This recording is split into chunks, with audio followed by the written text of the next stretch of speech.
meio do século XI, a Europa medieval ela passava por grandes transformações. Depois que o Carlos Magno morreu, houve o declínio do poder central e a formação de novas entidades políticas. Os principados, duques, condes se consideraram soberanos autônomos no seu próprio território e formaram também milícias, pequenos exércitos ou milites, mais tarde denominados cavaleiros. Passaram a contestar as doações de terras, doações antigas para a igreja. E daí começou conflitos, também queimavam terras da igreja, saquearam mosteiros, sequestravam nobres, clérigos e guerreavam entre eles. E também semearam terror entre a população. Entre 1030 e 1040, outros fatores também, como a peste, cheias e outros problemas tempéreos, agravaram a situação, que resultou em profunda miséria, que durante anos assolou a população. A igreja, principalmente a da França, onde a situação era pior, lançaram alguns movimentos, onde transformaram igrejas e mosteiros em locais de asilo, para se proteger da violência.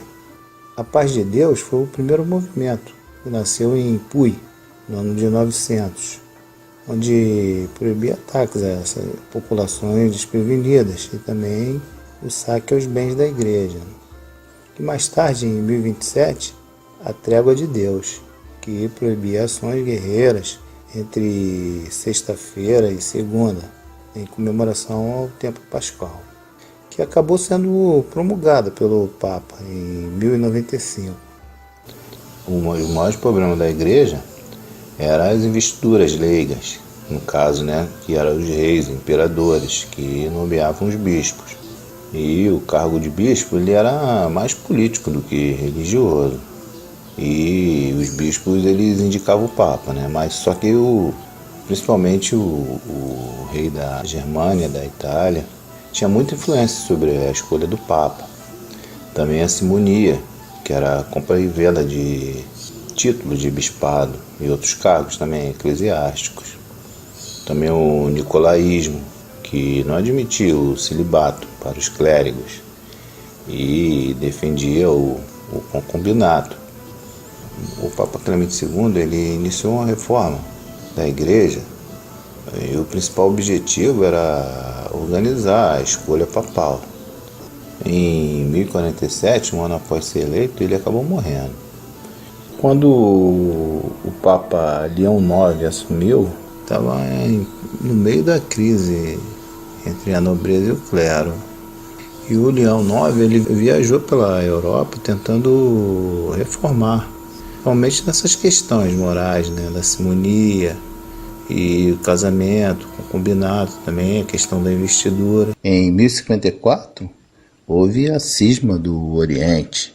O cardeal Humberto, a mando do Papa Leão IX, excomungou o patriarca Miguel Celulário, que era o comandante da Igreja Bizantina, por questões teológicas e também por questões políticas da época. Então o patriarca excomungou o cardeal e também o Papa e toda a Igreja Romana. E houve um cisma, a separação da Igreja do Ocidente e a do Oriente. O sul da Itália ele era disputado por 3 civilizações. Pelo Império Bizantino, que se estendia do sul da Itália até as fronteiras da Armênia, ao leste. E os muçulmanos, que dominavam o sul do Mediterrâneo. E também os italianos do sul da Itália. Os normandos eles foram solicitados para lutar contra os bizantinos e contra os muçulmanos. E conseguiram várias façanhas, diversas vitórias. E 7 anos após a chegada do Robert Guiscard ao sul da Itália, os bizantinos eles viviam com medo dos ataques constantes dos normandos. E por isso eles procuraram a ajuda do Papa Leão IX, que era o líder espiritual dos normandos. O Papa também ele não estava muito satisfeito com os normandos, que viviam saqueando as abadias, as igrejas. Reuniu uma tropa, né, no sul da Itália. Também trouxe mercenários da Suábia.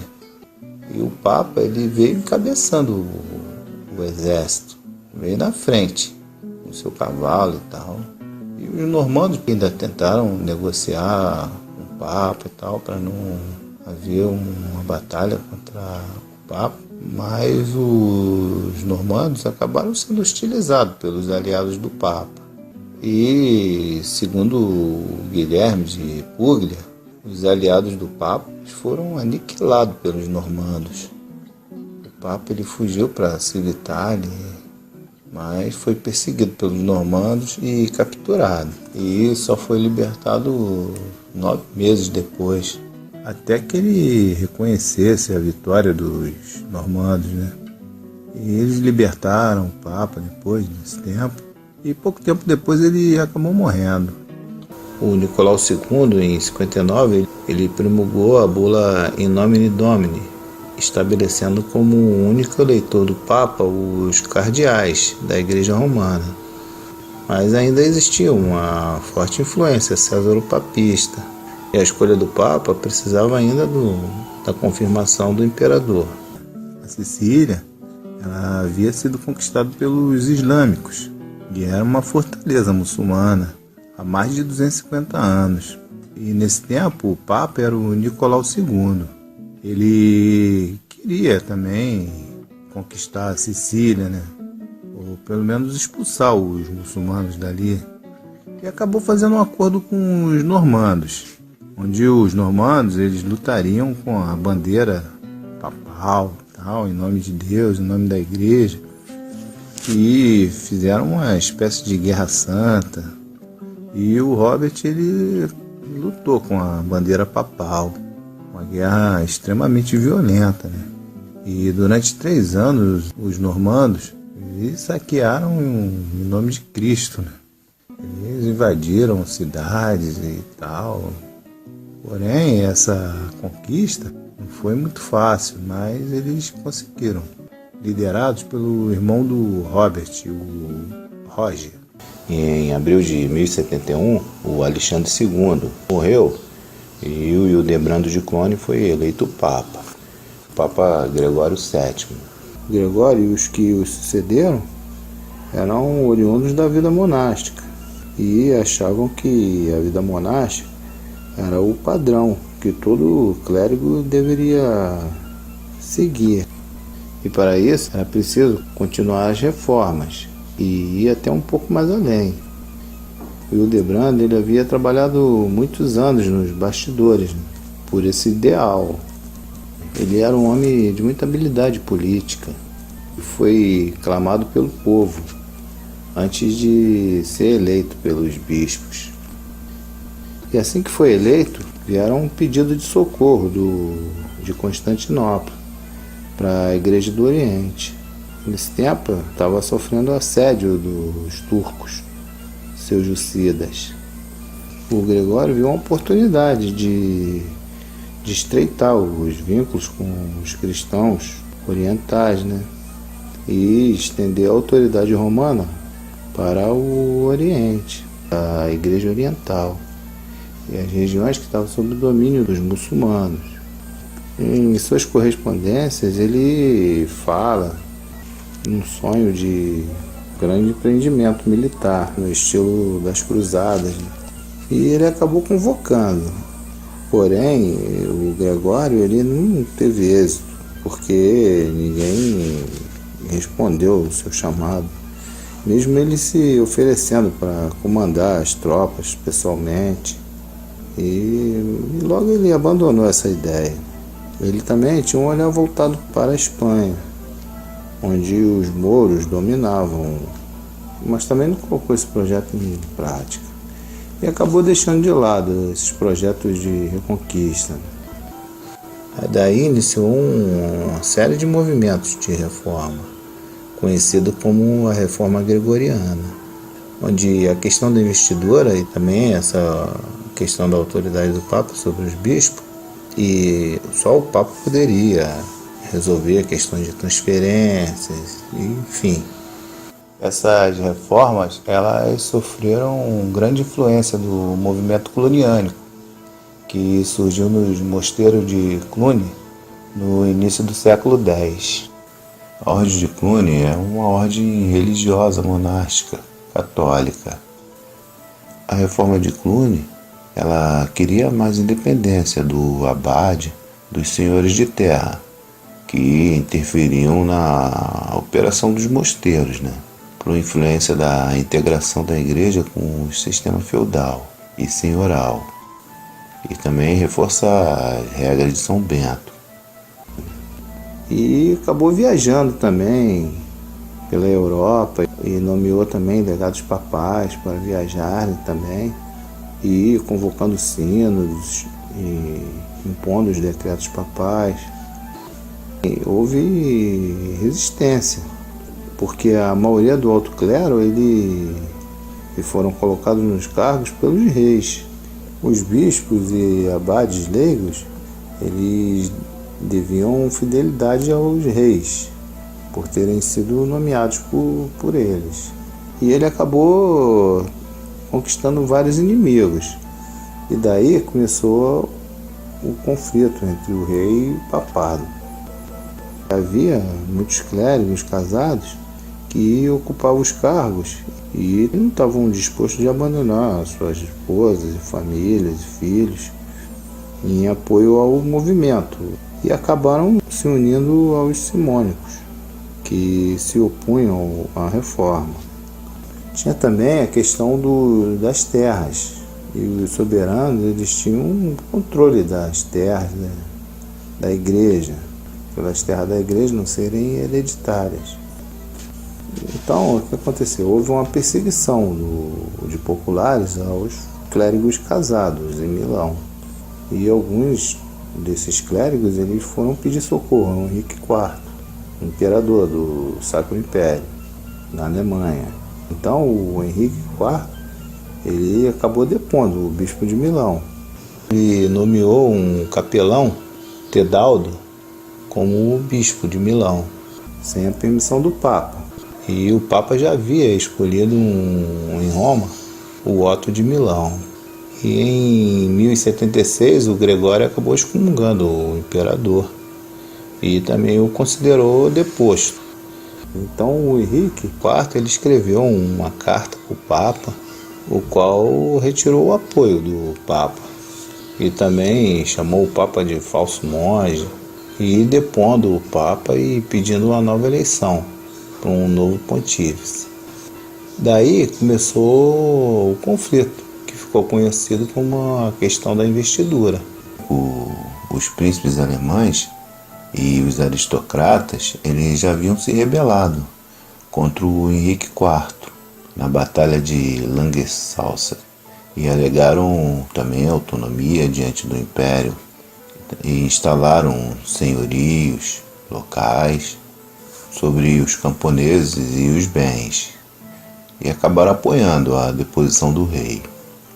O Henrique, então, sem apoio, ele acabou viajando para Canossa, no norte da Itália, para encontrar o Papa e pedir perdão. Ele viajou com uma túnica de lã e também ficou descalço na neve, em pleno inverno, e esse fato é conhecido como penitência de Canossa. E após um pedido pessoal perante o pontífice, o Gregório VII ele acabou retirando a excomunhão, mas os aristocratas alemães se rebelaram na grande revolta saxã e elegeram o Rodolfo da Suábia como um rei rival do Henrique. O Papa ele não interferiu, mesmo o Henrique já não sendo mais excomungado. O Henrique, então, ele reuniu por conta própria um sínodo em Worms. Acabou recebendo apoio dos prelados da Alemanha. E o Gregório foi deposto pelo Henrique IV. O Papa, então, ele excomungou o Henrique e declarou que o rei estava deposto em 1080. E acabou acontecendo uma nova rebelião. E vários nobres eles negaram obediência ao rei. Em 1081, o Henrique marchou para Roma e nessa altura o Papa tinha perdido o apoio dos normandos. E as poucas resistências que tentaram impedir o avanço do Henrique acabou não sendo páreo para ele. Então o Henrique ele mandou sequestrar o Papa e o fez prisioneiro. Em represália, ele reuniu uns bispos alemães e também italianos e nomeou Clemente III como Papa, que por sua vez ele o sagrou imperador do Sacro Império Romano-Germânico em 1084. O povo se revoltou e invadiram a torre onde o Papa estava preso. Alguns bispos que participaram do concílio contra o Papa, eles acabaram pedindo perdão. Então o Gregório acabou fazendo as pazes com os normandos. Um forte exército normando marchou para a cidade. E o Henrique, que tinha o menor número de soldados, ele acabou abandonando a cidade. Mas os normandos eles acabaram saqueando a cidade de Roma. Incendiaram a cidade, mataram muitos populares, várias barbaridades, venderam cidadãos como escravos. E os cidadãos romanos eles acabaram se rebelando contra os normandos. E o Henrique acabou sitiando a cidade por 3 vezes. Então os romanos eles acabaram apoiando o Henrique e abrindo os portões da cidade, e a tropa do imperador invadiu. O Papa Gregório ele se refugiou num castelo de Santo Ângelo, e o Gregório acabou fugindo para Monte Cassino e mais tarde para a fortaleza normanda de Salerno. E o Clemente ele acabou se fixando em Roma. O Gregório morreu 1 ano depois do seu exílio. Mas antes dele morrer, ele sugeriu que o seu sucessor deveria ser o Desidério, um abade de Monte Cassino, que já era idoso. E esse, após ser eleito, teve o nome de Vítor III. Apenas 4 dias de papado, o Vítor III, que era um monge antigo, que sempre viveu num monastério e tal, acostumado com aquela vida monástica, ele acabou retornando para Monte Cassino, onde ele levava a vida no retiro espiritual, monástico, enfim. E com isso, o Clemente III, que era um antipapa, ele acabou ocupando a cidade de Roma. E o Vítor ele acabou retornando a Roma, com apoio de militares, de seus aliados, que tomaram parte da cidade. Mas ele acabou adoecendo e regressou de novo para Monte Cassino. E lá não demorou muito, ele morreu. E foi sucedido por Eudes de Châtillon, bispo de Ostia, que tomou o nome de Urbano II. O Urbano II ele tinha essas convicções monásticas e acabou dominando Roma e expulsando o antipapa, o Clemente. E o Clemente ele acabou morrendo em 1100. O Urbano II ele era um cara muito inteligente e tinha um poder de persuasão incrível, né? Ele continuou a política reformadora do Debrando e também a sua luta contra o imperador. E rompeu também com o Filipe I da França, que acabou sendo excomungado por ter abandonado sua esposa e se casado com outra. Na Inglaterra, com a intervenção de Anselmo de Canterbury, ele conseguiu o apoio do rei contra o Papa do Imperador, o Clemente. E na Espanha também ele apoiou a reconquista contra os mouros que estava em curso. E também apoiou o Conrado, filho do Henrique IV, que se declarou rei da Itália. Em troca, ele renunciou a qualquer direito de investidura eclesiástica, além do ele ter convocado as cruzadas. Bom, é mais ou menos isso aí. Eu vou ficando por aqui.